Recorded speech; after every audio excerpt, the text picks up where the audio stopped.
Good morning. Welcome to our audit committee agenda. We have an adjourned meeting today for the express purpose of making sure that we're making new audit information public in a timely manner, and so that we can use it in our conversations publicly and in deliberation of our of future budgets. So thank you for joining us. We do, while it's an adjourned meeting, have a pretty formal run of business today. My name is Lene Palmisano. I'm the chair of this committee. I am joined today by Commissioner Chris Meyer from the Minneapolis Park Board, Mr. David Fisher, Councilmember Abdi Warsami, and Councilmember Jeremy Schrader. We are a quorum of this committee. We're authorized to do the business of our independent audit committee. I do, just before we start, want to take just a few moments to honor it was 18 years ago on September 11th, 2001, that we had a terrorist attack that affected so many people across the world, but also in our country, and especially first responders who came running into chaos and things that were happening and buildings falling down. So I just wanted to take a few minutes to remember those people and those heroes, and then we'll get started.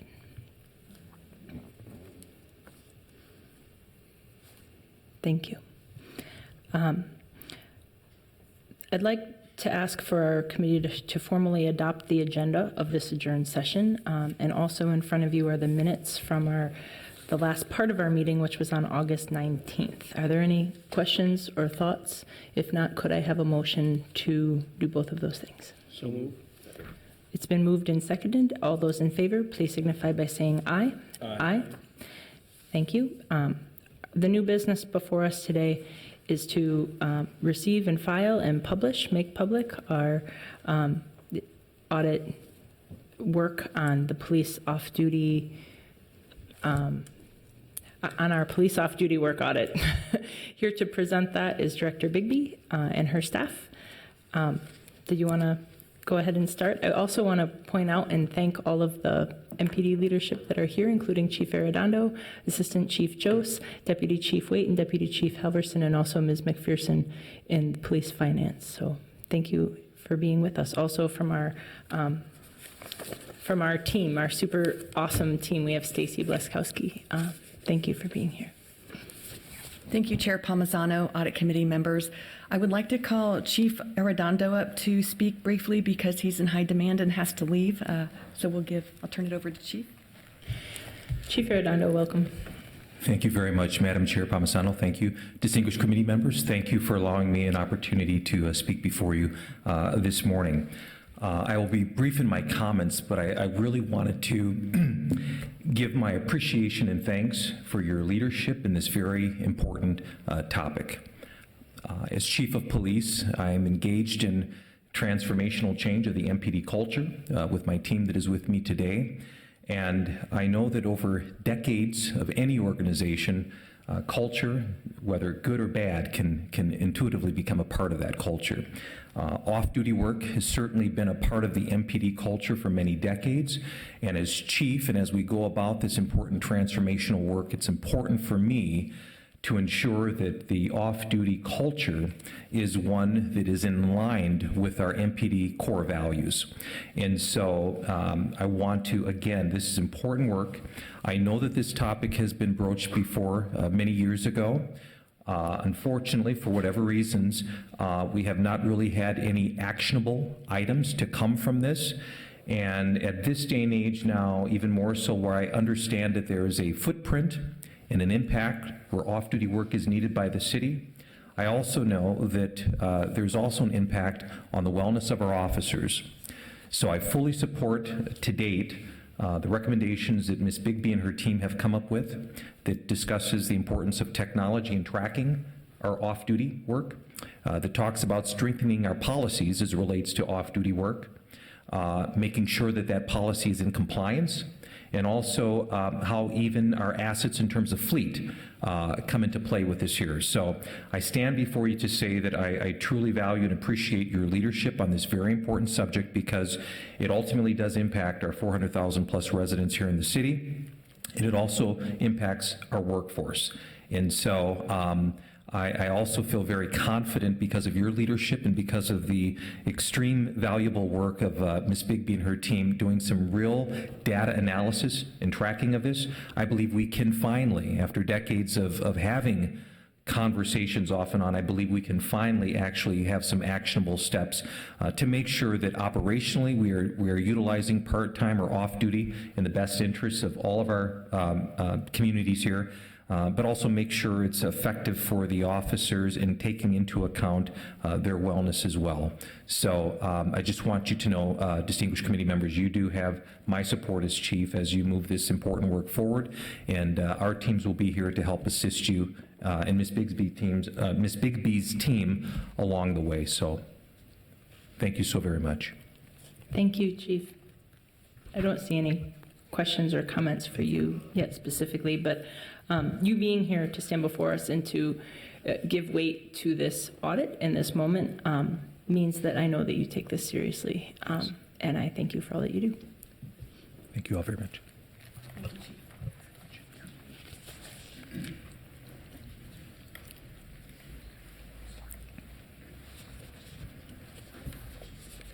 I'll start with an overview of our audit objective. The objective of this engagement was to review police off-duty work policies, procedures, and internal controls over various off-duty activities to ensure that they are adequately managed to reduce adequately public safety risk and officer health and wellness. For the background of this audit, we'll go through 7 topics. After these 7 topics, we'll look at some data analysis charts that we provided and a snapshot of our benchmarking exercise.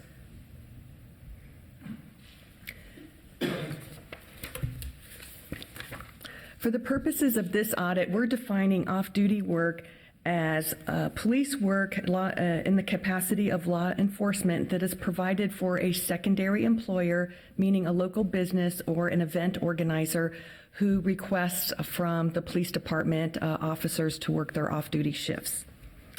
We do not include buyback or other police work in our off-duty category for the purposes of this audit. City businesses and event organizers strive to provide safe and secure environment for their customers by hiring off-duty police officers for security. Examples of off-duty work can be officers providing work for the U.S. Bank Stadium, for Twins and Vikings games, providing security for a neighborhood block party, working at a grocery store, a restaurant and bar, 5K race, other special events. Police respond to police calls the same as when on duty. They generally wear full uniform and are permitted to use marked squad cars if the employer requests and the squad cars are available. Some benefits of police off-duty work include having a highly trained officer available to handle a variety of situations that might occur at the secondary employer or a special event, faster emergency response, crime deterrence, reduced calls to the police department. Cost to benefit the community can be shared with local businesses because the local businesses are paying the officers for the off-duty work. And off-duty work supplements officer income. Some risks to off-duty work can include potential incompatibility with police work. One example could be requests for police officers at an adult entertainment business. And currently our police department does not allow off-duty work in that capacity. Cash payments are associated with reputational and fraud risk. The number of hours an officer work directly impacts health and wellness, so working long hours is a risk. In the Law Enforcement Mental Health and Wellness Act reported to Congress in March 2019, they showed that shift work, overtime, or off-duty work can lead to inadequate sleep. Other studies have noted that fatigue can heighten pre-existing biases, fatigue can increase complaints and use of force incidents, and fatigue can impair driving performance and in general lead to impairment of performance of routine skills. These studies, by the way, are linked in the audit report, so you can reference the documents. Another study showed that fatigued officers used more sick leave, experienced more accidental injuries, and experienced more difficulty dealing with community members and other law enforcement agencies. That research study is also linked in the audit report. Very briefly, we'll walk through the MPD off-duty work processes. First, a secondary employer or an event organizer would contact an officer or a precinct to request officers to work off-duty shifts, either a one-time event or in an ongoing capacity. Then the officer will facilitate finding someone who wants to manage that work for that employer. The officer who's going to manage the work for that employer would submit a form through the policy and research development team within the police department, just to review to make sure that the employer and the type of work requested is compatible with Minneapolis Police Department policy. Then the site coordinator will call this person who schedules the coordinator for doing the work for the employer. The site coordinator schedules officers for any shifts that the employer needs to be filled. This work is all performed outside of normal police work and off hours. The officers who want to work for that secondary employer then get approved through the policy and research development team, and it's recorded in the scheduling tool. That approval should be updated annually. Officers may also take a squad car to the job if the employer requests it and if they get approval at the precinct. Once the officer shows up for the shift, they sign on through the dispatch through their radio call-in, Channel 7, to begin and end their shift. Then the secondary employer pays the officer for the work performed. For the purposes of this audit, we classify the type of arrangement for off-duty work into 3 buckets: decentralized, which is similar to the Minneapolis Police Department management model; centralized, or partially centralized. So decentralized, we mean that the off-duty work that the secondary employer requests is scheduled directly with the officers, and the MPD administration does not manage that in any capacity, although there are some parts of the process that we do touch. A centralized process would mean that the police department manages all off-duty work. All secondary employers must go through the police department. The police department would handle all scheduling, all activities, and would pay the officers through the city payroll. A partially centralized model would be a combination. The city might manage some types of employers or events, and officers would manage the remainder of the off-duty shifts. In our benchmarking exercise, we benchmarked with approximately 12 other cities in Minnesota and across the country, and you'll see that they all use various types of these models in their off-duty management. I also wanted to point out off-duty work data sources that we do have. Since we don't manage off-duty work, we don't capture a lot of data at this time around off-duty work activities. We do have some shift data available in the computer-aided dispatch system, and that would be when an officer radios on and off for their off-duty shifts. We also have some data around the approvals of secondary employers and the shifts, approvals of officers who are permitted to work for those employers. That is tracked in the police scheduling tool. Available shifts for off-duty work and tracking of unfilled shifts currently is not tracked. We do have limited manual and CAD data related to marked squad car usage. Thank you, Director Bigby. I just want to pause here to say that I understand, and it shouldn't be understated, how much just looking at things in our background of the CAD system is not a complete view of the amount of off-duty hours worked. Nonetheless, I did ask the director, I wanted my colleagues to know that I did want to size it somehow, and this is the one way that we know to size it. It is probably much more than this. So thank you, Director, for including in the background section of this audit the number of off-duty hours that we can track through computer-aided dispatch, which we know is really not it's not nearly complete. Right. So, Thank you, Chair Palmisano. And I'll add a few more comments to that when we get to the data analysis. Thank you for pointing that out. Our audit scope and approach, I'll just quickly mention what we did for this audit. We reviewed the adequacy and completeness of policies and procedures. We looked at any reporting oversight and monitoring that management was doing to assess for adequacy. We reviewed monitoring of complaints, lawsuits, and settlements to see which of those were impacted by off-duty work and if that's something that management should be tracking. We interviewed MPD administrative staff from officers, sergeants, and lieutenants all the way up the chain. And we also interviewed research and policy development staff and reviewed internal controls over the application and approval processes. We also looked at coordinating, scheduling, and tracking off-duty work. Keep in mind, since we don't manage that process, that was all based on inquiry and interviews with staff.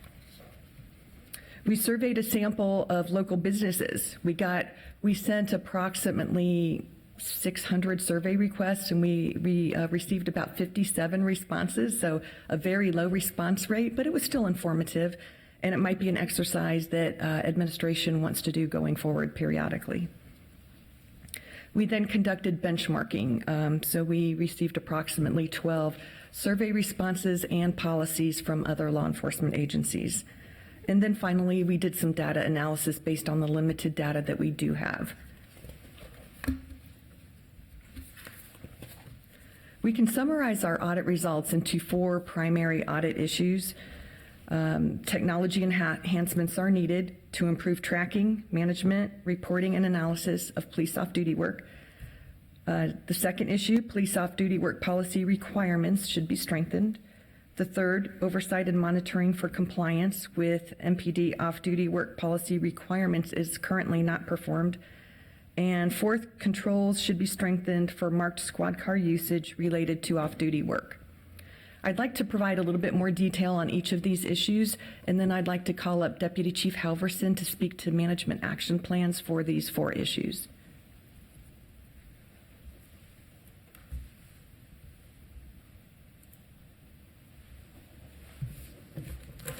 In the audit report, issue number 1, which is on page 13, if you happen to have a copy in front of you, the technology issue, we determined a couple of categories within technology that should be addressed. The first is we noticed some inefficiencies with CAD sign-on. So an officer who is using a squad car for off-duty work may sign on onto the squad using the squad computer. So some data is captured in CAD. But because CAD was not editable and the additional fields that were needed for the off-duty shift could not be edited or added, the officer still has to make the radio call into dispatch, where current technology allows all of that to be more seamless and more efficient. Call signs for off-duty sites. We can't track all of the off-duty employers through the call sign because we were not using a unique number for all off-duty jobs, although we did use a unique number for the largest employers, the ones requesting the most shifts. So we're recommending that a unique call sign be assigned to each secondary employer for better tracking and a better audit trail. Scheduling system, we currently don't manage off-duty work, and therefore we don't record any scheduling of off-duty shifts in tools. However, that could be a really strong data point for management to use in their decision-making. So we're recommending that administration determine a way to efficiently capture off-duty shifts.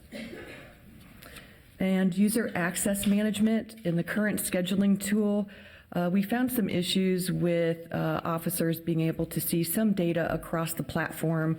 Some of that data was personal information that might be related to medical leave or something like that. So before the scheduling tool would be used to build out off-duty work data, we recommend a user access management plan be implemented. Information technology and the new Chief Information Security Officer is working on a citywide user access management program. So we recommend that MPD work with them to collaborate on a user access management program for all of their tools and applications. So MPD is not likely to use this scheduling tool for off-duty work tracking. However, the user access management program should still be utilized for any systems and applications that they are using. Director Bigby, in the section about the scheduling system in the audit report, I start to notice, I think, an audit term, a term of art that says a lot of times, it says not all necessary fields are filled out, not all of this is captured. Could you surmise beyond that how often off-duty work is accurate in our scheduling system? Do you have any sense of that? Is half of it in there? Is 3/4 of it in there? 0 is in there for off-duty shifts and shifts that go unfilled. That is all information that the site coordinator has. So through our inquiries and interviews, some officers shared that information with us so we could see how they manage off-duty scheduling, and some of them track how many shifts go unfilled, and perhaps that's something that could be centralized and managed within MPD so that management can use the data for decision-making. I see, thank you. And then I'm finally, sorry if I could pause while we're still paused. Councilmember Warsame. So currently, do supervisors know what their staff, if their staff were working off duty, how many hours they're working off duty? Chair Palmisano, Committee Member Warsame, yes, supervisors are required to approve work for off-duty shifts. However, that notification can be verbal, so that is one of our policy issues coming up next, that we cannot track or audit that process because... So would they know how many hours that individual is going to be working? Anecdotally, some do. Some say that it's hard to track because they don't know for sure. They don't have the data at their fingertips. So somebody can come in for a shift that has worked 10 hours off duty, and the supervisor wouldn't really know. That's possible. Mm-hmm. Thank you.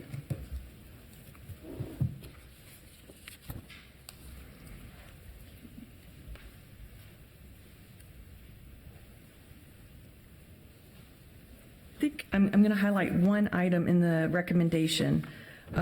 Under the scheduling system, overall system integration, one thing internal audit would like to stress is an overall technology plan so that MPD can update various legacy systems and technology and better integrate the tools that they do have. So they are currently in process of having those discussions and looking at long-term solutions as well as solutions right now that can help manage off-duty work. The long-term plan could help prioritize technology solutions and resource allocation. And we also wanted to highlight that system process and changes should be properly reviewed and approved. So a formal change management program should be considered when we're changing and updating systems and applications. And also the scheduling system I mentioned will probably not be used for off-duty tracking because administration would like to sunset that in the near future due to its end of life. And I think I will go on now to issue number 2. And when I get through all of the issues again, we'll invite Deputy Chief Halverson and police administration staff to speak to the issues. Before you do, Director Bigby, yes. I want to point that out. Something different now than the last time this was looked at, which to my knowledge is back in 1997 was the last time we really took a thorough look at it, is something that you say in overall system integration. New technology, third-party hosted solutions could significantly really help us get a handle on this, but through this audit report, it looks like it wouldn't be hard to do, but we don't yet, right? Is that kind of, and I'm looking at Ms. McPherson because I know that takes money in order to sunset a program and start a new program. I understand we have just started looking at some of those solutions. I see Commander Case in the back of the room, who I think has been looking at some of the solutions we might want to look at in the future, but today, the current system that we have doesn't have that capability. Chair Palmisano, that's correct. And perhaps when we go through the issues, Commander Case would like to give a brief update on what they are looking at.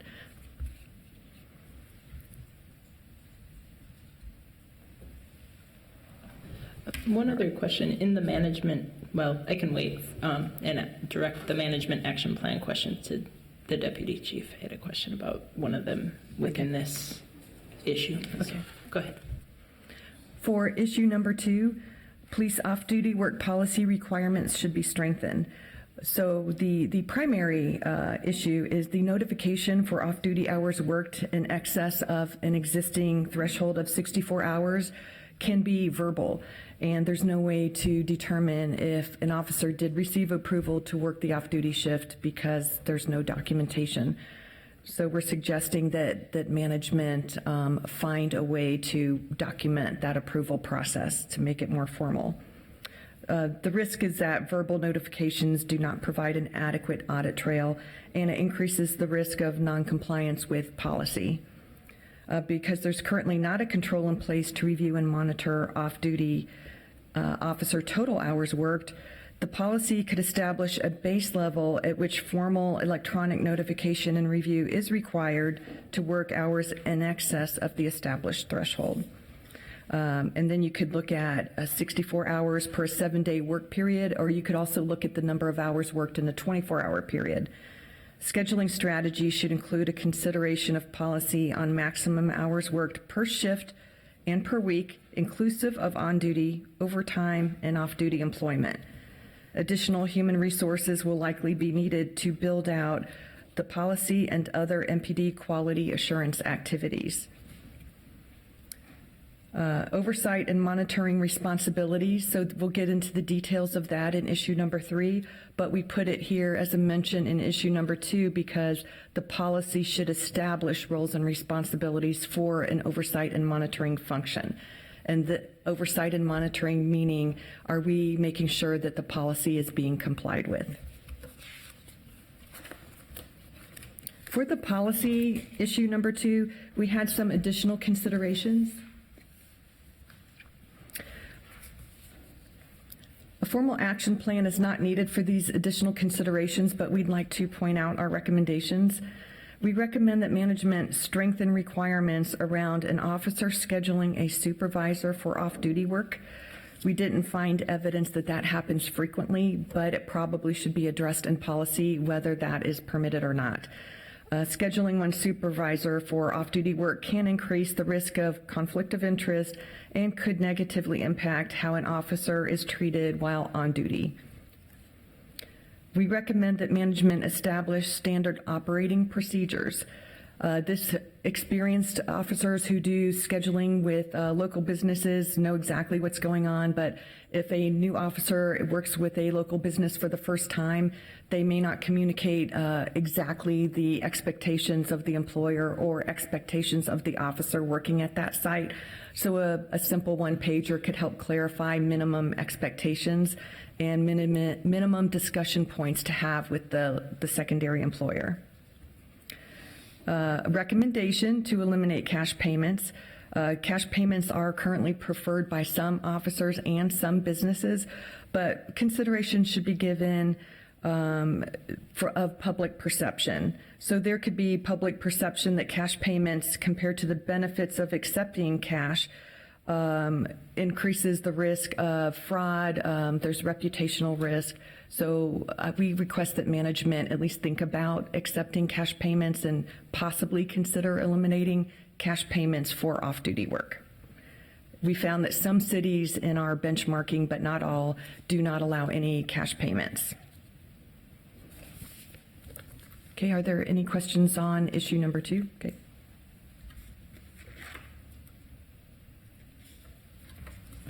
Issue number 3 is the oversight and monitoring for compliance with MPD off-duty work. One of the reasons that there currently is not oversight and monitoring of off-duty work is because MPD management does not manage off-duty work. However, we think that we can capture data to have oversight and monitoring of those components that are currently in the policy. We recommend that the MPD Research and Policy Development Team facilitate review and approval of off-duty secondary employers and approval of officers at those sites. Currently, The information in the scheduling tool for those approvals is not all complete, and all of the data in the scheduling tool is not up to date. So those controls will need to be strengthened.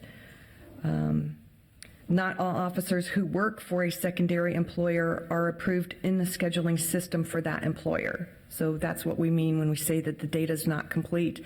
Not all of the data is in the scheduling tool.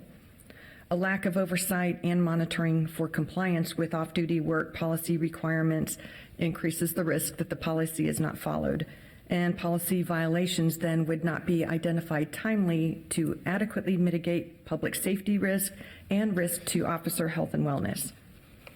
By implementing an oversight and monitoring program, the officer health and wellness programs and the early intervention programs can be accessed by officers who might be in danger of working too many hours.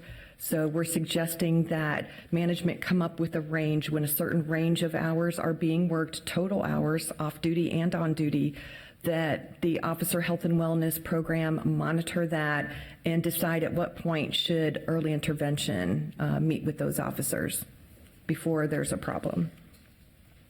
Specifically, in our recommendations, we want to identify, we would like management to identify those key policy requirements for off-duty work that should be monitored.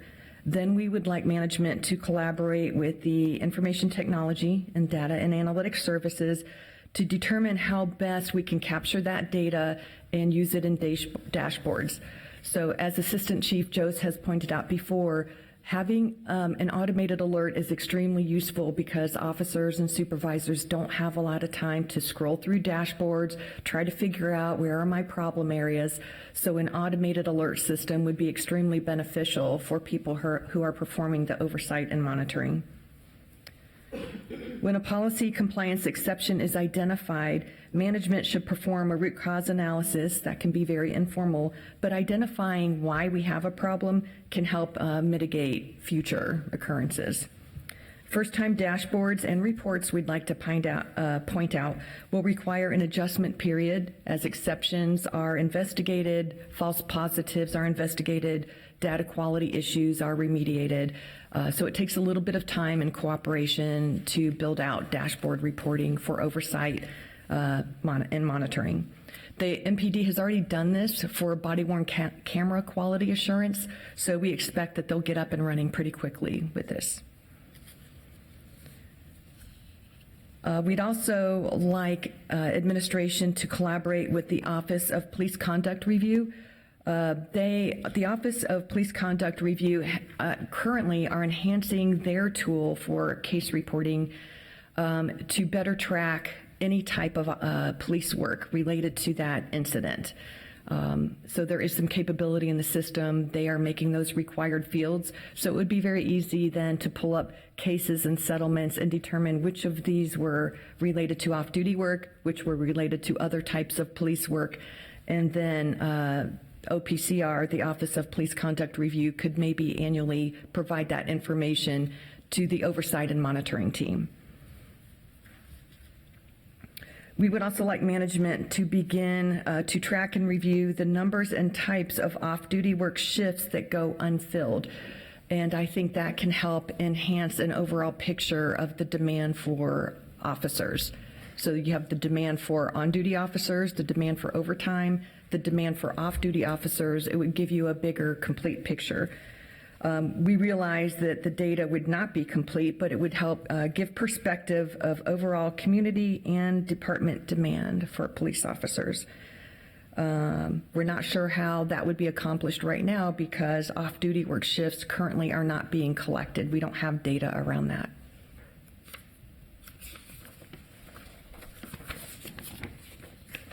We would like management to analyze all police work hours by category. This can be an automated report that's periodically reviewed to identify trends and improve data-informed decision-making. I think this is one of the benefits that technology can provide. Having data accessible, having automated reports, and a quick review of those can show trends that you might not have otherwise noticed. And then finally, periodically survey secondary employers and local businesses. I think it would be important to capture local businesses who currently do not hire off-duty officers to get their feedback and perspective of off-duty work. Are there any questions on issue number 3?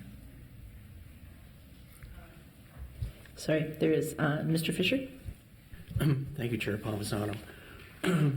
Director Bigby, in both issue number 2 and issue number 3 in your analysis, you've mentioned that there is an MPD off-duty work policy. I'm not sure what the policy is. There's been references to a supervisor being requested to give approval for a secondary employer, and that there's a 64-hour per week work time limitation. Are those the 2 policies that comprise the off-duty work policy? Chair Palmisano, Committee Member Fisher, yes, the off-duty work policy requires notification. It can be verbal when an officer wants to work off-duty and will be working more than 64 hours in a week. So it's not a limit, but it's a notification requirement.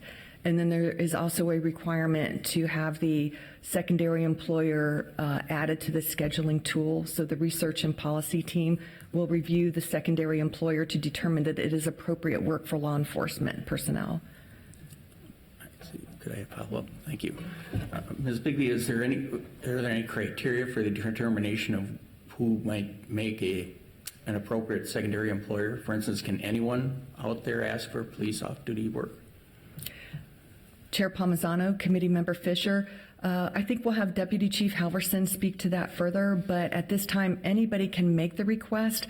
However, it does have to fit within law enforcement jobs that MPD would like to support. So, for example, an adult entertainment business, we would not provide off-duty officers for that work. I see. So there are some businesses that MPD has determined is not appropriate for law enforcement work. Okay. Thank you. One more, if I may. Chair Palmisano, thank you. Ms. Bigby, is there anything in the work policy, that off-duty work policy, that requires that MPD policies, procedures, and policies apply in the off-duty work environment? For instance, would there be a requirement that body cams be worn and operated? Chair Palmisano, Committee Member Fisher, the best answer I can give, and I'll have Deputy Chief Halverson speak to this, is that yes, when they're in uniform, the MPD policies and procedures apply. They follow their normal protocol. Okay. Thank you. Thank you, Chair. Okay. All right, finally, we will wrap up my segment with issue number 4.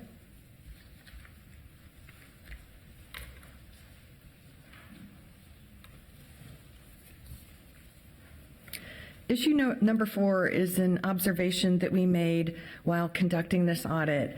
Control should be strengthened for marked squad car usage related to off-duty work. So our observation was marked squad car usage for off-duty work is not consistently approved or tracked. That process is manual at each precinct.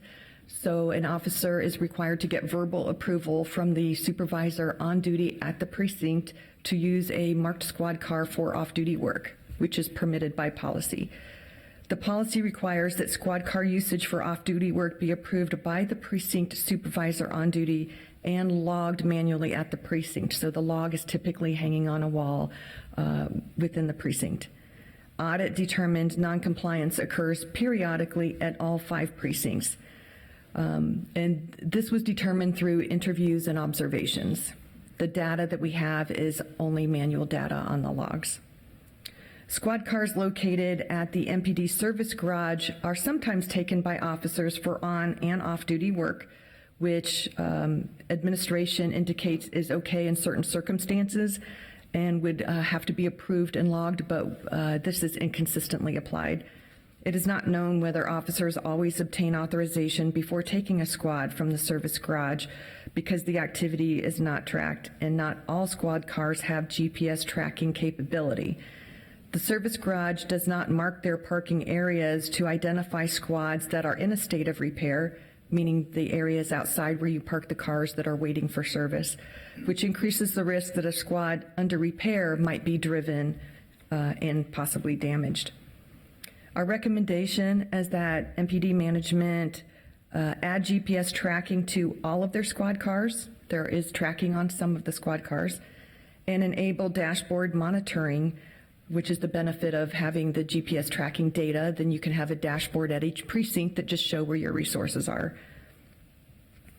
Furthermore, GPS data can be combined with police scheduling and related information, including off-duty schedules, total hours worked, to improve oversight and monitoring activities and data-informed decision-making, such as planning, forecasting, and allocation of resources.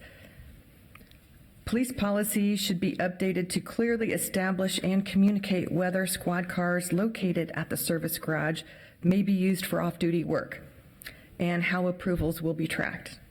If use will continue to be permitted, the service garage should also clearly communicate which cars can be used to prevent the removal of squad cars that are in a state of repair. Are there any questions on issue number 4? Councilmember Warsame? My question is, for example, when they're using the car, who pays for the gas? And Chair Palmisano, Committee Member Warsame, MPD pays for the gas. so it doesn't come out of the pocket of the employee that's using it off duty.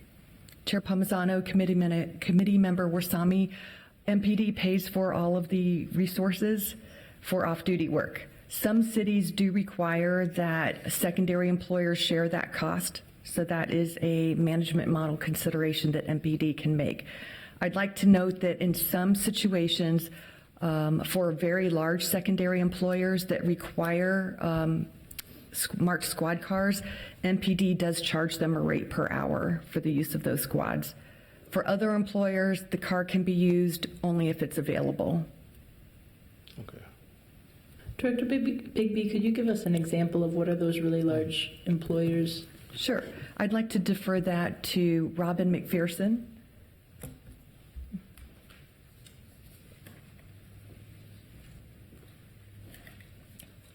Thank you, Ms. McPherson. It's just kind of just to help our understanding. Yeah, Madam Chair, just to clarify, SMG is basically the employer. We initially had a perimeter contract with SMG for the stadium, and when that perimeter contract went away, because that perimeter contract included costs, a small overhead charge for the vehicles, we continued with an additional contract for the vehicles themselves. So they do pay because there's using a substantial number, and because they're using them for over 2 shifts, and there's quite a bit of idling, so we did start charging them for those.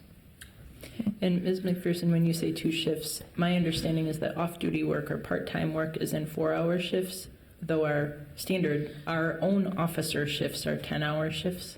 So do you mean 8 hours at a time, or do you mean more than that? Madam Chair, yes. It really depends on what the activity is for going on. But if you, for instance, had people who are coming in for 4 hours, and then maybe because of the activity, let's just say X Games, where it's over more than a 4-hour time, you might have second people coming in, but you would still have that squad there for the entire time. I see. So I'm looking for squad time, really. Thank you. Thank you, Robin. I'd like to now call up Deputy Chief Halverson to speak to management action plans for these 4 issues. Deputy Yes. Chief Halverson? Thank you. Deputy Chief, welcome.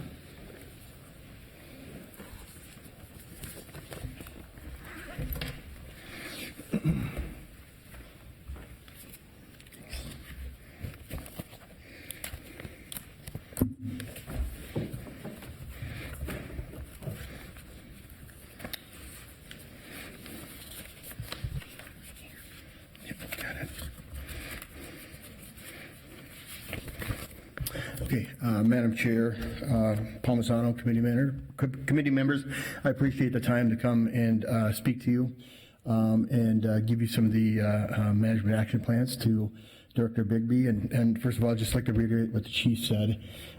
This is an issue that we have talked about, and in fact, almost several months prior to this audit, we discussed possibly reviewing it. And I'd also like to mention Director Bigby and her cooperation with our department, involving us in coming to us and asking us some of the questions, getting other stakeholders involved really helped out this process and to really identify the issues that are needed to be addressed. So first of all, I'll kind of go over the 4 different issues separately and kind of discuss some of our responses to the issues. So first of all, with the technology enhancements, the MPD will research and study, as opposed to technology enhancements are needed to improve tracking, management, reporting, and analysis of police off-duty work. First of all, the MPD will research and study phone applications which can be integrated in our CAD technology to improve the off-duty work sign-on process in CAD. So, in speaking to this, I could tell you that we've created a new position within our department called the Commander Case is now in charge of. It's called the Division of Strategic Management, and what this role does is kind of focuses on some ideas, some policies that we'd like to work on that need to be addressed, and try to help align some of the ideas of policy or ideas we have with the department goals. And one of the first items that he's working on is this off-duty, and so one of the first tasks he's working on is trying to review different phone applications or different types of technology which can help us integrate the technology we have for officers with off-duty and signing on particularly for off-duty. Deputy Chief, sorry, you said that Commander Case is now in charge of the Office of Strategic... Division of Strategic Management. Thank you. And I want to acknowledge Commander Case in the back of the room here to listen to this. One question that I have on this slide in particular, Minneapolis Emergency Communications Center, is that Director Barrett Lane's department or is that Steve Gerlicher's department? No, it's neither. It's actually the 911, so MECC, it would be Director Hughes and her department. Thank you. So, in moving into that, segueing into that second part, we're utilizing a numbering system to assign unique CAD call sign numbers for off-duty work sites. So, again, this is a discussion with MECC to come up with a plan that all of our off-duty jobs that we currently have and any future ones can have a specific number. So it can allow for a lot more easier log on for the officers and for MECC personnel to sign the officers on for their off-duty position, off-duty job. Thirdly, the MPD has begun working with City IT to identify efficient systems and tools to assist with processing the off-duty data. We will continue discussions with City IT personnel and develop and prioritize a collaborative plan that includes user access management for systems and tools used in this department. So again, we've had one initial meeting. We'll continue to have meetings with City IT. And I know Commander Case has been working on a plan to move forward, possibly involving certain newer technology with apps to sign on for officers, capturing that data. And this will assist with that issue. I don't see any questions or comments from my colleagues, but Deputy Chief, thank you. I want to point out that I think that this is important from the public use perspective of knowing where our officers are. I think there will always be a place for some need of off-duty work in our city, I think, because we can't put on the general public needs of specific parts of our city. It seems especially important that they're there for the public use and the public good, and part of that would be for 911 dispatchers or for police staffing models to know where our officers are working because they might need to be deployed to something nearby. And it seems like one of the big challenges that have come out of this audit is we don't have that information and we don't know that. So this will be helpful. So thank you. Yes, Chair Palmisano, I agree with you totally. We do have some of that information. The supervisors at precincts do have some of that information currently by being able to view CAD information. But this tool, I think, will give them a little bit more better comprehensive picture, not just for that day, but also for the officers that are working in their precincts. They're on the shift for weekly, for the month, to be able to keep a better idea on how many on their officers on what they're doing and the hours they're putting into working overtime or off duty. I'm sorry. And you bring up another important point. I want to be clear that this off-duty audit doesn't include overtime. It doesn't include shift holdover. It doesn't include buyback. It doesn't. Does it include when officers are being used by Public Works, by other city departments? Chair Palmisano, to my knowledge, this is only off-duty. Those jobs that you're referencing, such as Public Works, are buyback. Usually, most of the times. Part of buyback. So no, that would not be in here, reflected in here. It's simply the off-duty jobs that employ officers and secondary employers. Private hire means outside of our city department. Correct. Got it. All right, moving on to issue 2. Police off-duty work policy requirements should be strengthened. Thank you. So our responses to issue 1, the MPD will review and update the current off-duty policy regarding the 64-hour work week rule.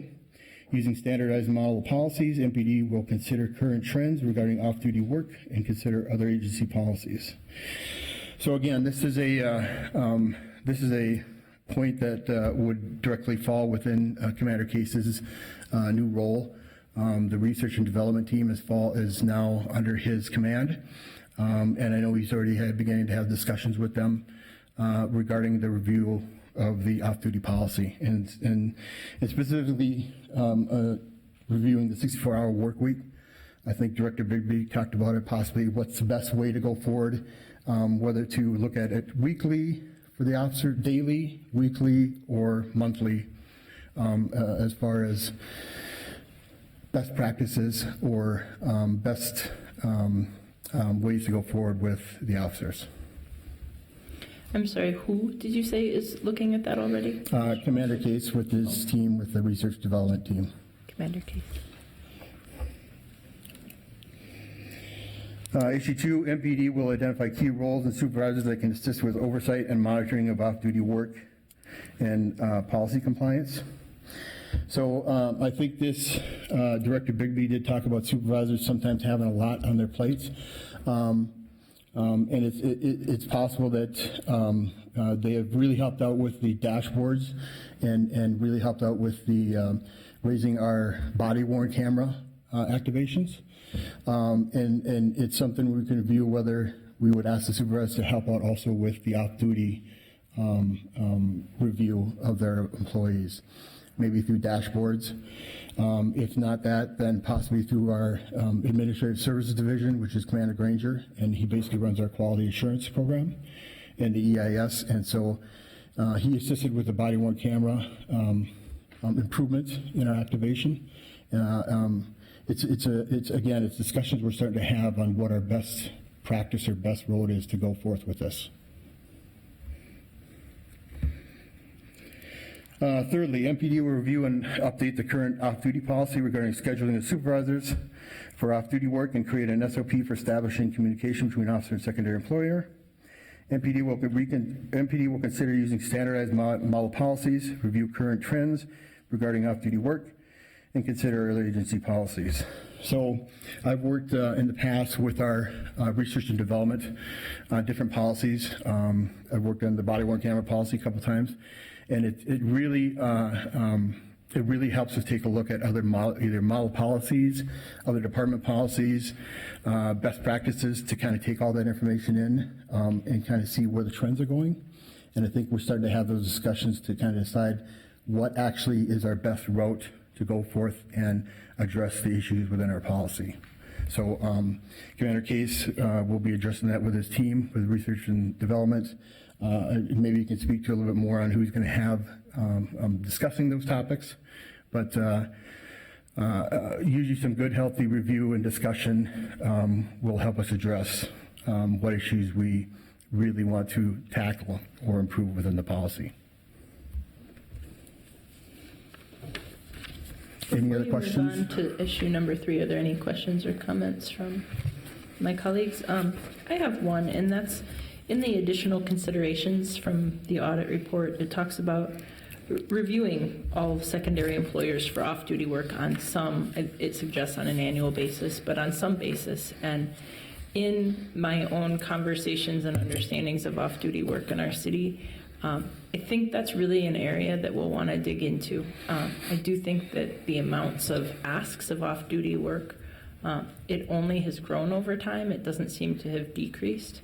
And taking a look at, because we can't fill all these positions even, we know that we don't have officers that are interested in signing up for even all of these off-duty positions that exist, to try to see where are the ones that we as a city see the most public good and find the most important, I think would be a real good and quick way to start to put resources where it's most important for the city.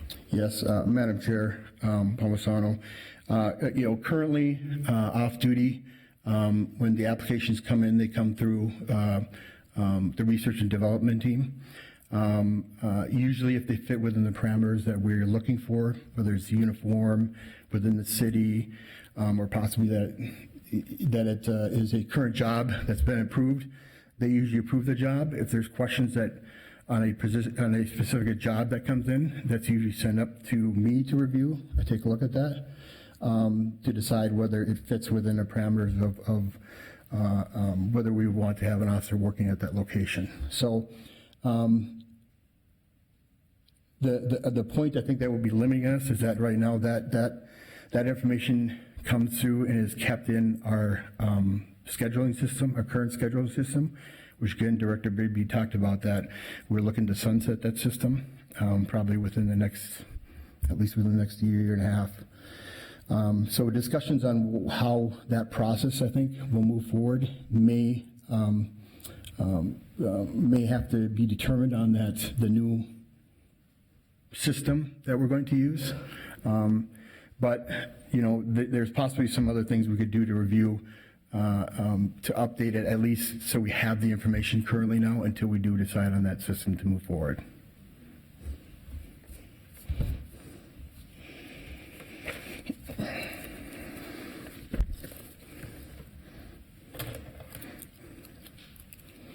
Okay, moving on to issue 3, oversight and monitoring for compliance with MPD off-duty work policy requirements is not performed.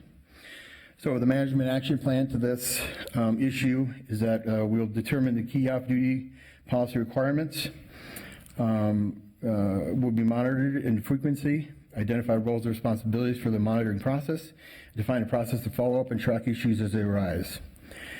As dashboards and other tools are developed to monitor compliance with key off-duty policy requirements, management will continue to collaborate with data analytics and information technology partners to assist with data collection and reporting, and to leverage advances in citywide user access management programs. So I see this, I think Director Bigby touched on a couple points on this that are important. So first of all is, again, deciding who would, what our best route is when we start collecting the data for off-duty, what our best route is to monitor that, whether it be, again, dashboards for supervisors, or whether it be run through our quality assurance unit through EIS, the Early Intervention System, I'm sorry. And then along with that, what do we do with that What do we do with that data then? When we have an officer that we believe, well, first of all, setting thresholds on what we believe officers should be working, what we would expect them to work, and then after that, what are we going to do with the officers that reach those thresholds? What would we do? Would we?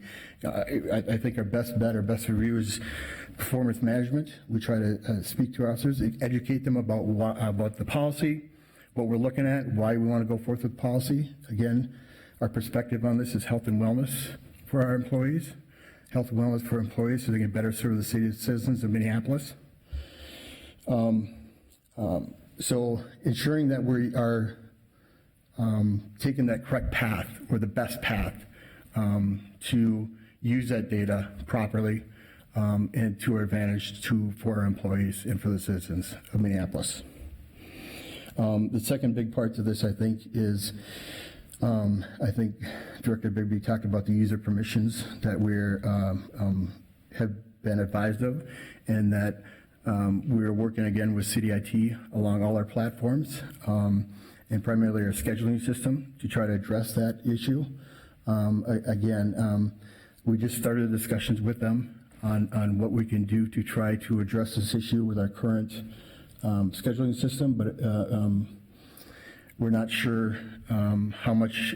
I believe we can come up with a plan of action, even though we have our scheduling system, which is sunsetting within possibly the next year or two. Any other questions anybody has for issue 3?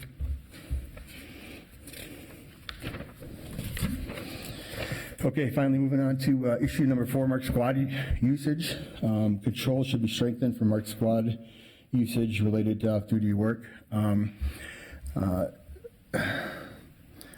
not sure if I think I just want to make sure you guys understand. So squads that have the computers, the MDTs, the MDCs, when they are turned on, when they're turned on and they're activated, so when an officer logs into the MDT, MDC, the GPS function will then work for them. It'll say where the squad is, where they're going, where they're driving. However, when that computer is not turned on, then the GPS is not active. We don't know where the car is. We don't know what's going on with it. So a lot of times these officers that work the off-duty jobs, a good portion of the time, they don't log into the computer, and they're not required by policy to do so. So a lot of times the computers aren't used, so we don't know where the squads are or where they're being used off-duty. The only tool we have in place is that the precincts officers have a logout sheet. Putting a GPS in the squad cars, in each squad car, and not associated with the computer, will give us a lot better oversight on where our property is, the city's property is, when it's being used, where it's going, how it's being used. So yeah, we are definitely in agreement with this. The issue is that we have not currently allocated this in our budget for 2020. It is something that we're reviewing as far as how we will go forth to get it within our budget or to pay for it.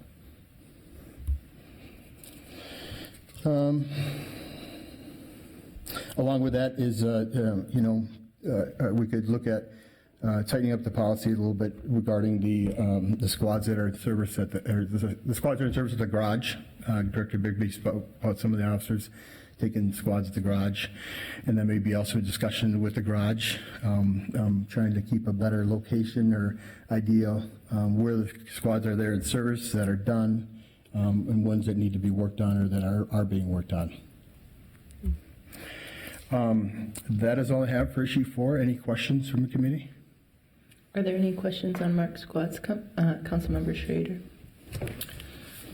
Deputy Chief, I just want to thank Director Bigby. I believe this audit is fantastic and well done. And also want to thank the department for its willingness to go through and work on that. I do have a lot of concerns. First and foremost, there's been a lot of time that the department could have worked on these issues, and I really appreciate you all and the chief's commitment to working through this plan. But just know that it is very troubling to see some of these very serious issues. The biggest thing I hear about in my area is that people demand that their tax dollars are used wisely, and this brings up some serious questions. On number 4 especially, where you're not able to say with certainty where every squad car is, and at the same time, for the last 2 budgets that I've been here, more squad cars have been requested. So to be able to say, we don't know where all the squad cars are, and yet I want more in my budget, raises some pretty serious questions, and I'll be talking about that more in the budget season.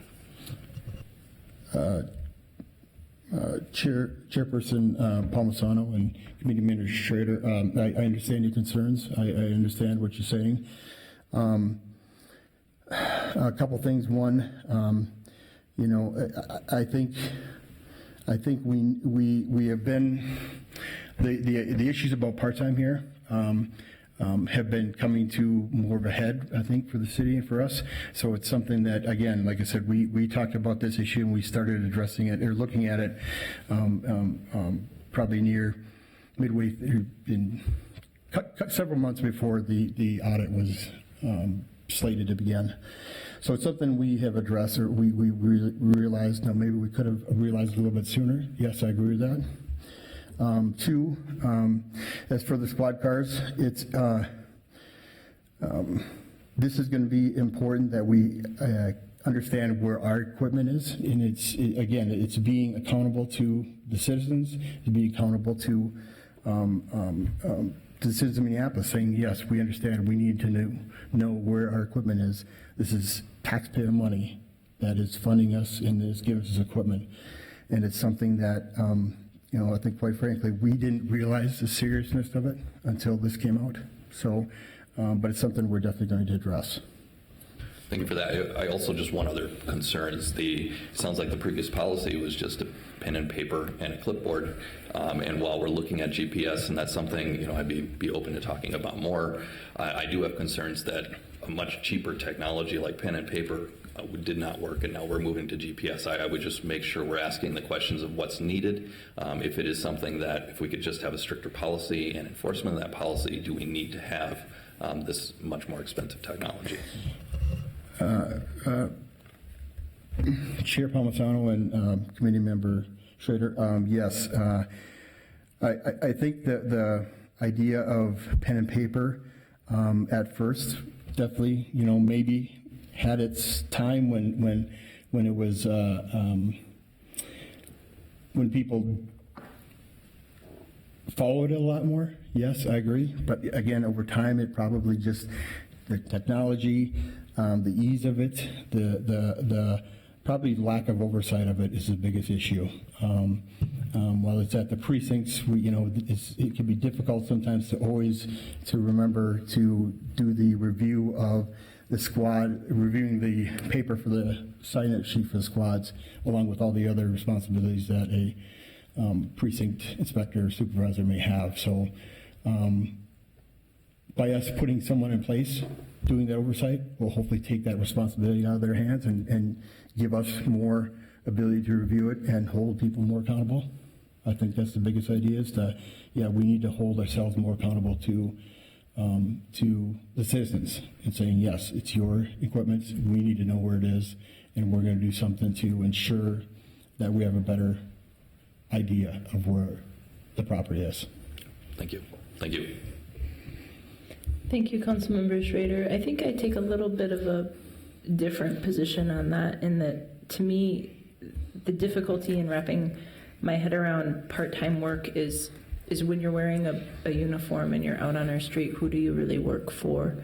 And part of what I think you're getting at is even an asset like a squad car, which we all can agree is much less valuable than the officer in it. Us having a better MPD or dispatch having a better idea as to where those squads are at all times can help us deploy that when needed to other important situations.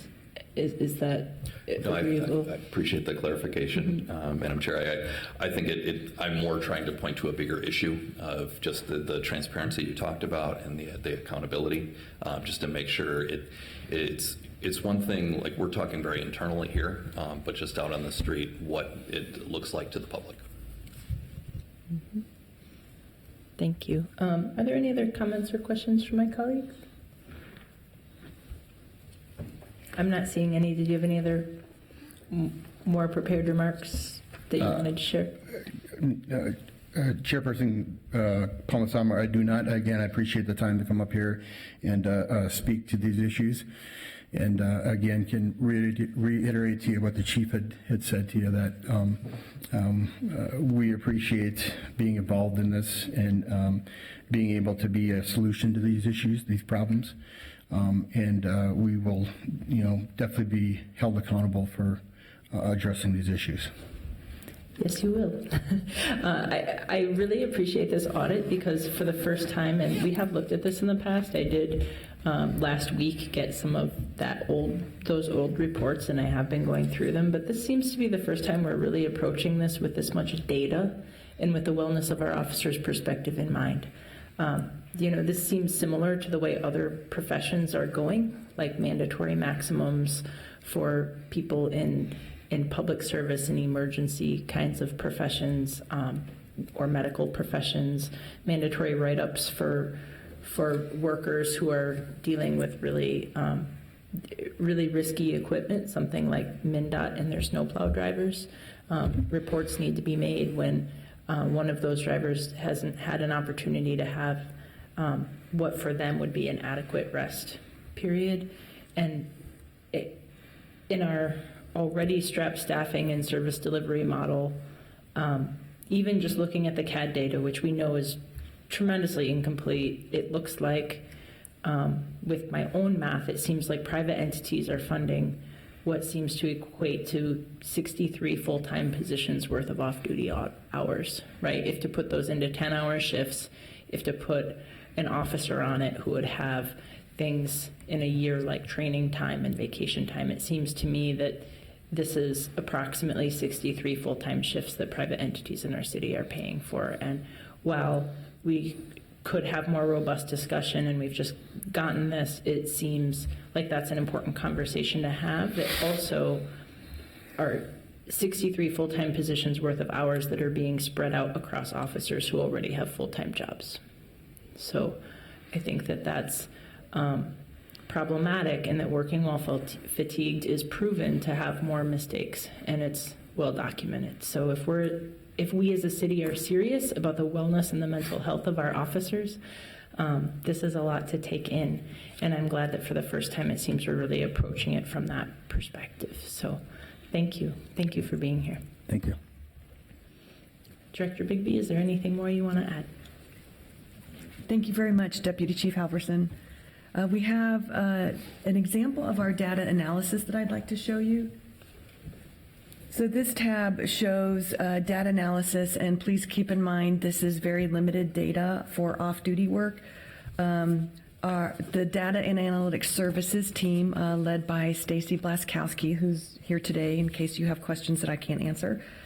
She has built a management dashboard that MPD management can utilize, and they can use the model to create new dashboards. This is the type of data that we can collect. Off-duty hours worked right now, we're capturing limited data through the CAD system. As compliance is enforced, we should be able to capture more data. In addition, with new technology that might be used for the entire off-duty shift and sign-on and sign-off process, that data can also feed the analytics hub, and these kinds of reports can be shown. So we showed January through August 2019, January through August 2018, and then the whole year of 2018. The off-duty hours are a very low estimate, so it's going to be much higher than that. The total other hours worked is pretty accurate. That comes from the scheduling tool. And so it's only showing about a 6% of total hours worked is off-duty work, and we know it's quite a bit higher than that. What we also captured down below is the top 50 officers, sergeants, and lieutenants with the highest off-duty hours. So it's filtering that same report, but just for 50 officers instead of for 890 officers. And it shows that for those top off-duty workers, very low estimate again of the off-duty hours portion of it. About 27% of their total hours worked is for off-duty jobs. Are there any questions on this graph? This is another chart that Ms. Blaskowski created.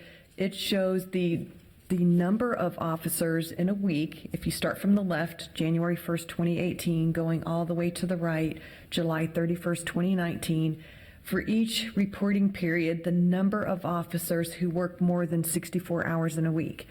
And again, this is a very low estimate because we don't have all of the off-duty hours captured. So for the, you see the gray bar there, that's approximately 30 officers working more than 64 hours in a week. So for example, where my cursor is right now, that's approximately 58 officers in that week worked more than 64 hours. Total work hours, and low estimate because we don't have all the off-duty hours. And then finally, this is just a count to show the number of officers, sergeants, and lieutenants that we used in those two charts.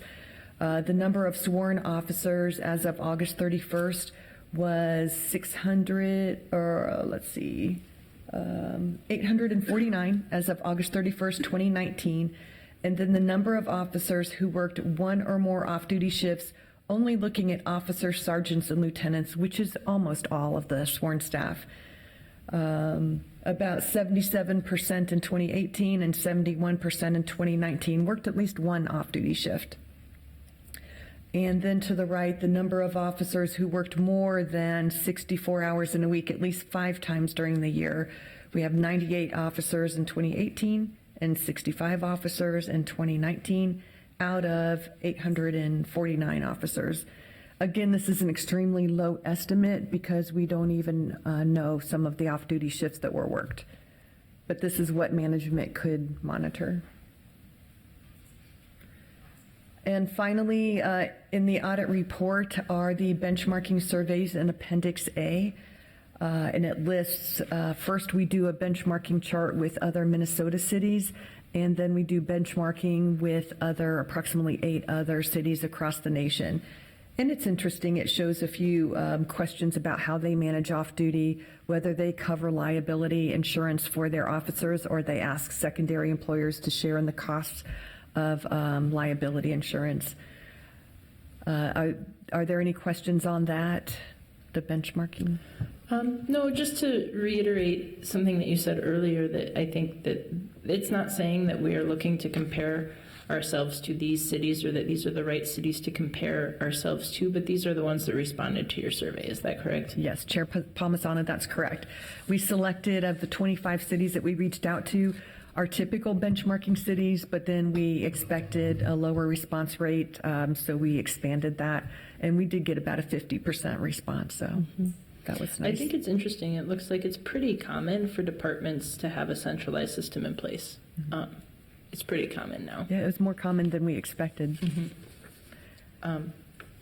Other things that I found interesting in looking through this appendix is that in some cities it says the city assumes liability for officers working off-duty, but that's not always the case. In some cities have found ways to shift the liability for off-duty work to those that are hiring them. Is that what you've noticed too? And then there's one that says not applicable, and I think that's Kansas City says that the city's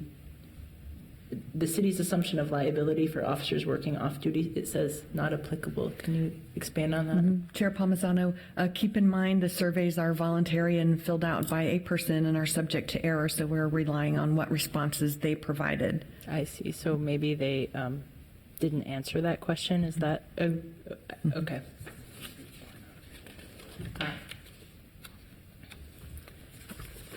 I'd also like to thank the primary contacts during this audit because we had to coordinate and collaborate with so many different people. So from the police department, we have Assistant Chief Michael Jose, who was very instrumental in our technology discussions. Thank you. Deputy Chief Halverson, who you've just met. Deputy Chief Waite was very helpful in scheduling with the precinct, so we appreciate that. Commander Travis Glampy helped with our technology discussions. Commander Chris Granger with the quality assurance function. Commander Jason Case with the new strategy team that they're building up. And I'm pretty sure he'll be involved in the oversight and monitoring. And of course, Robin McPherson, who is our tireless audit liaison and unfortunately gets pulled into every single audit that we do. So we really appreciate your coordination and cooperation, Robin. And then from the Primary Office of Police Conduct Review, we have Ryan Patrick, and he worked on the settlements, look to see how many cases are impacted by off-duty work. And then the Primary Data and Analytics Services contact was Ms. Blaskowski, who's sitting right here. And then we'd also like to thank the local businesses who responded to our survey. And then our benchmark respondents were Bloomington, Duluth, Rochester, and St. Paul in Minnesota. And then nationwide, the police departments in Atlanta, Colorado Springs, Kansas City, Missouri, Madison, Wisconsin, Mesa, Arizona, Omaha, Nebraska, Raleigh, North Carolina, Seattle, Washington, and Virginia Beach, Virginia. And are there any other questions while we have our subject matter experts here? Commissioner Meyer. Thank you. Do you know if of the 4 issues that you raised, are any of them applicable to the park police, or was your analysis limited to just MPD? Chair Palmisano, Audit Committee Member Meyer, we limited our analysis only to the police department. The park police did participate in our survey, but the issues don't specifically pertain to the park police. Okay. So are you saying that it's not relevant to them, or that we didn't ask them all the questions? Or? They did answer the survey, so they did provide questions to the survey, and they provided a copy of their policy. But the issues that we have that our management has to respond to may not be issues in the park police because we didn't test the park police policy. But I certainly think that they could leverage what our management is doing and use it as a benchmark to compare to their practices and to determine if they have some of the same gaps. Okay, yeah. I was going to refer this to our newly formed Police Advisory Committee to have them review excellent. these same issues and hopefully come up with a standardized policy for both organizations to work together. I also had a question for Mrs. McPherson, just clarifying, when you said that a lot of the vehicles were idling, did you mean idling in the sense of not in use, or stationary and the engine is running? Stationary engines running, and so that is certainly if an officer is working someplace where they're inside and they have the squad on the outside, the car's going to be off, the squad's going to be off. But a lot of the squads that are being used at the stadium are used around the perimeter, and so the engine is constantly on, or more often than not. So that's what I was talking about, and that's why we're charging. Yeah, and then, that is a major concern. Idling creates a lot of pollution, more Yes. than moving vehicles, a lot of particulate pollution. It's something that I've been working on the park board side. I understand that one of the big reasons for it is because of the electronics in the vehicle have to be temperature controlled. So when you have extreme cold or hot temperatures, they need to have it. But we found that a lot of our officers were in the habit of just idling all the time, even when the temperatures were not extreme, and we've been able to significantly reduce the amount of idling and the cost to the taxpayers and the pollution. So maybe that's something that MPD could look at as well. Yeah, very valid comment. We do, it seems like we cycle around. We have an initiative to get the idling to be reduced, and then of course people forget, they pick up bad habits again, and so we go through that cycle all over again about trying to reduce it. I know that we're going to hybrids, I believe that's next year, which will reduce the idling significantly. So that's a huge positive. Thank you. Ms. McPherson, while you're here, I do want to point out, Commissioner Meyer and I were speaking before the audit committee started, that a significant amount of off-duty work by MPD happens in our city parks for different kinds of events, and is that considered buyback because it is a city department, or rather because of the independent nature of the park board and the independent nature of these events, is that considered off-duty work? Madam Chair, it is considered buyback so the numbers are being picked up in this buyback, not in off-duty. I see. Thank you. That's an important clarification. Chair Palmisano, Audit Committee members, I'd like to also point out that the GPS technology is already being used in the city and public works. So when MPD management adds the GPS tracking on their squad cars, they will also get data related to fuel efficiency and idling, and having that automated in the dashboard will just make it much easier to monitor and make adjustments. So I think that will be a value-added improvement. Thank And you. Chair Palmisano, I lastly would like to thank our audit team for all the work on this. So Colin Alladay, Travis Com, and you get S.O. Lott, who's not here today. They had to come out nights and weekends. I shouldn't say had to. We offered to visit the precincts, visit the officers during all types of shifts. We didn't do any dog watch shifts, but we really appreciated the officers being available and the audit team being available. So thank you very much. Thank you, and thank you to our MPD. You know, for a good audit, access is key, and that is something that I really credit MPD with, never putting up barriers for our audit staff. You have been more than forthcoming with all of our audits, so thank you so very much. Thank you. With that, we have two issues to do as audit committee members, and that's to receive and file this audit report and then direct staff to publish and make it available for public review. I will move that forward. Is there a second? Councilmember Schrader seconds that motion. All in favor, please signify by saying aye. Aye. Opposed? That carries. Are there any announcements from audit committee members? One that I wanted to make is I wanted to point out that one of our appointments, it's Mr. Scott Neal's appointment, his term does expire at the end of 2019, and because he has served before, he cannot, he's at the end of his limit of service. So we do have an October 18th deadline for new audit committee members and new people who work professionally in audit or in ways that could help us to review and direct the work of our audit team. That appointment would go from January 1st of 2020 through the end of the year of 2022. So I just wanted to make that announcement and make it public. So that's all I have. Seeing our adjourned meeting business completed, I will adjourn this session. Thank you very much.